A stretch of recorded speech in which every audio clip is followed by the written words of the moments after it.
I would say one of the biggest problems right now is I can't tell you how much vaccine we have. And if I can't tell it to you, then I can't tell it to the governors and I can't tell it to the state health officials. If they don't know how much vaccine they're getting, not just this week, but next week and the week after, they can't plan. Well, that is the newly appointed director of the CDC, Dr. Rochelle Walensky, highlighting the big challenges facing the new administration's vaccine distribution plan. And she seems extremely concerned. It comes as the United States has now recorded more than 25 million coronavirus cases.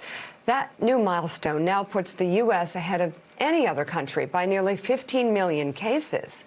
The death toll sits at above 420,000 and is expected to top 500,000 next month. President Joe Biden plans to sign restrictions on travel to the United States today to reduce the spread of COVID-19. Two White House officials tell that to NBC News. The ban would prevent most non-U.S. citizens from entering if they have recently traveled to South Africa, where a new coronavirus variant has been detected. The president is also expected to reinstate restrictions that were repealed by President Trump in his final days in office, set to go into effect tomorrow.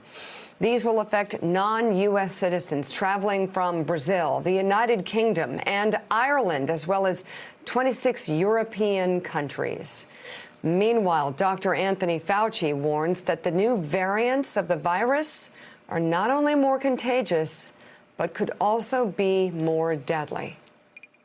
The most recent data is in accord with what the Brits are saying. We want to look at the data ourselves, but we have every reason to believe them. They're a very competent group.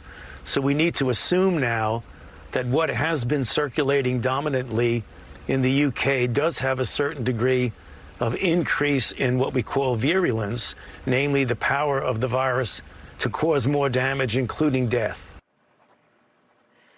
NBC's Casey Hunt, the AP's Jonathan Lemire, and the Washington Post's David Ignatius are still with us. And joining the conversation, we have presidential historian Jon Meacham, who occasionally advises President Biden, and U.S. national editor at the Financial Times, Ed Luce. Jon Meacham, what's the parallel in history to a president taking on a pandemic that appears to be raging out of control and multiplying with variants that are making it more quick to transfer to other people and more deadly? Well, about all we've got is Woodrow Wilson, who did not do well at all, to say the least, in 100 years ago. We're in largely uncharted waters for the new administration. The compounding series of problems that he has inherited really do make this presidency unique in the scope and scale of what they're dealing with. Lincoln, of course, had the crisis of union, which is really of a different sort. But there are, of course, as you've been talking about, these existential questions about disunionist sentiment, particularly on the right. You had, FDR in 1933 at least had the business community with him for a little while because they needed him. The banks were closing. There was this moment where he was actually able to marshal all the forces in the country.